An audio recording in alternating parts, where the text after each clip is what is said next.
وبركاته نحمده ونصلي على رسوله الكريم أما بعد فأعوذ بالله من الشيطان الرجيم بسم الله الرحمن الرحيم قل إن كان آباؤكم وأبناؤكم وإخوانكم وأزواجكم وعشيرة أموال اقترفتموها وتجارة تخشون كسادها ومساكن ترضونها أحب إليكم من الله ورسوله وجهاد في سبيله فتربصوا حتى يأتي الله بأمره والله لا يهدي القوم الفاسقين صدق الله العلي العظيم وصدق رسوله النبي الأمين الكريم ونحن على ذلك لمن الشاهدين والشاكرين والحمد لله رب العالمين. برادران اسلام، میں آپ سبھی سے گزارش کروں گا کہ ایک مرتبہ آئیے ہم اور آپ اپنے پیارے پیارے آقا مکی مدنی مصطفیٰ جن کی شان کے لیے، جن کی ناموسی رسالت کے لیے ہم یہاں پر جمع ہوئے ہیں، آئیے اس نبی کی بارگاہ میں ایک مرتبہ درود پاک پڑھ لیں. صلی اللہ علی النبی الامی وآلہ صلی اللہ علیہ وسلم صلاۃ و سلام علیک یا رسول اللہ صلاۃ و سلام علیک یا حبیب اللہ صلی اللہ تعالی علیہ وآلہ وسلم. برادران اسلام، ہمارے اکابرین نے اور مذہب اسلام یہ ایسا مذہب ہے، اس نے جب سے دنیا میں انسان آئے اور رہے اور اب تک امن اور شانتی کا پیغام دیا ہے، اور یہ بھی پیغام دیا ہے ہمارے اکابرین نے، ہمارے علماء نے کہ کی محمد سے وفا تو نے تو ہم تیرے ہیں، کی محمد سے وفا تو نے تو ہم تیرے ہیں، اور یہ جہاں چیز ہے کیا لوح و قلم تیرے ہیں، یہ جہاں چیز ہے کیا لوح و قلم تیرے ہیں. یاد رکھو مسلمانوں، جب جب ہمیں ستایا گیا ہے یا ہمارے خلاف کوئی سازش رچی گئی ہے، لیکن مسلمانوں نے بہت سمجھداری کے ساتھ اس بات کو بھاپ لیا ہے اور سمجھ گئے ہیں کہ یہ جو حکومت وقت ہے یہ ہمیں لڑانا چاہتی ہے، ہمارے خلاف پروپیگنڈا کر رہی ہے، لیکن ہمیں خوب اچھی طریقے سے سمجھ لینا ہے کہ ان کی چال کیا ہے، ان کا مقصد کیا ہے. آج ہم اور آپ دیکھ رہے ہیں کہ مسلمانوں کے ساتھ کتنی زیادتیاں ہو رہی ہیں، مسلمانوں کے ساتھ کتنا جو ہے ظلم و ستم ہو رہا ہے، لیکن کوئی بھی آواز اٹھانے کے لیے تیار نہیں ہے.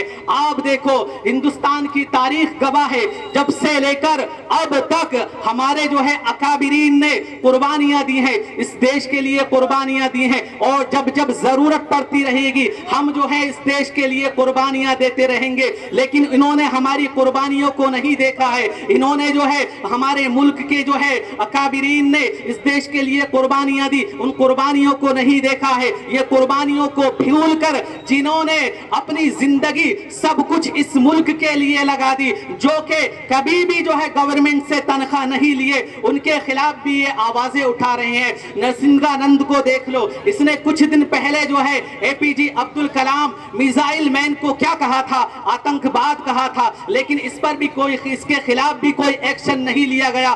آپ سوچ سکتے ہیں کہ جس ملک کے لیے اتنا بڑا کام اے پی جی عبد الکلام نے کیا ہے اسے بھی آتنکواد کہا جا رہا ہے. ذرا غور کرو، کیا اس پر کوئی خلاف، اس کے خلاف کوئی تگڑا ایکشن لیا گیا؟ نہیں لیا گیا، اور انہیں آتنکواد کہا گیا. آپ سب دیکھ رہے ہیں. لیکن جہاں ہمارے مفتی سلمان ازہری صاحب ہیں، انہوں نے صرف ایک شعر پڑھا تھا، کسی کی جو ہے خلاف آواز نہیں اٹھائی تھی، کسی مذہب کو برا نہیں کہا تھا، لیکن انہیں سلاخوں کے پیچھے ڈال دیا گیا ہے. تو ہم حکومت وقت سے پوچھنا چاہتے ہیں، آپ کہتے ہیں کہ سب کا ساتھ، سب کا وکاس اور سب کا وشواس، تو میں یہ پوچھنا چاہتا ہوں کیا ہندوستان کے اندر جو یہ ہمارے پیارے آقا صلی اللہ تعالی علیہ وآلہ وسلم کی شان میں گستاخی ہو رہی ہیں اور صرف مسلمانوں کو ہی ٹارگٹ بنایا جا رہا ہے، تو کیا یہ آواز صرف ہندوستان میں ہی ہے؟ نہیں، بلکہ بیرون ملک کے اندر بھی ہے. ہر جگہ پر آج آواز پہنچ رہی ہے. یہ سوشل میڈیا کا دور ہے، یہ نیشنل میڈیا کا دور نہیں رہا ہے. یاد رکھو، اگر اسی طریقے سے آپ اپنی پالیسی چلاتے رہے، حکومت چلاتے رہے، تو ہمارا ملک ہندوستان یہ بدنام ہو جائے گا، کیونکہ یہ ملک ایسا ملک ہے، یہ سیکولر ملک ہے، اور اس ملک کے اندر ہر طرح کے پھول کھلتے ہیں، اس ملک کے اندر ہر مذہب کے لوگ رہتے ہیں. اب سے پہلے آپ سن 2014 سے پہلے چلے جائیے، کبھی کوئی کسی طرح کی بات نہیں تھی. آپ دیکھو عیسائی بھی سکون سے رہ رہا تھا. ہیں آپ ان کی گرفتار کیجئے اور ان کے خلاف ایکشن لیجئے، کارروائی کیجئے. اور سرکار سے یہ اپیل کر رہے ہیں کہ سرکار کو پوری طریقے سے ایکشن لے کر معافی مانگنی چاہیے. تو تمہارے جتنے بھی ہندوستان کے اندر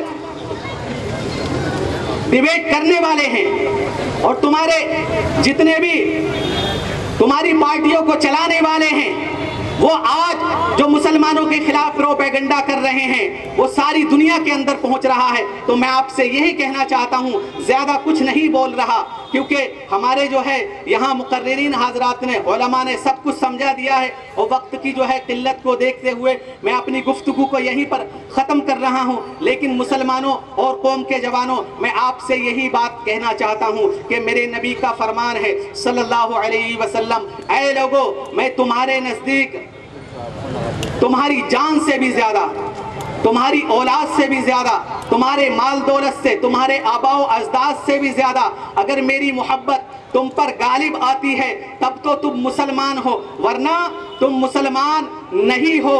اسی لیے ہمارے اکابرین نے بتایا ہے کہ اللہ کی سرتاب قدم شان ہے یہ، انسان نہیں، انسان وہ انسان ہے یہ. اور قرآن تو ایمان بتاتا ہے انہیں، قرآن تو ایمان بتاتا ہے انہیں، اور ایمان یہ کہتا ہے میری جان ہے یہ، ایمان یہ کہتا ہے میری جان ہے یہ. وآخر دعوانا الحمدللہ رب العالمین. کیونکہ وقت نہیں ہے، میں کیا کہوں کیا نہیں کہوں.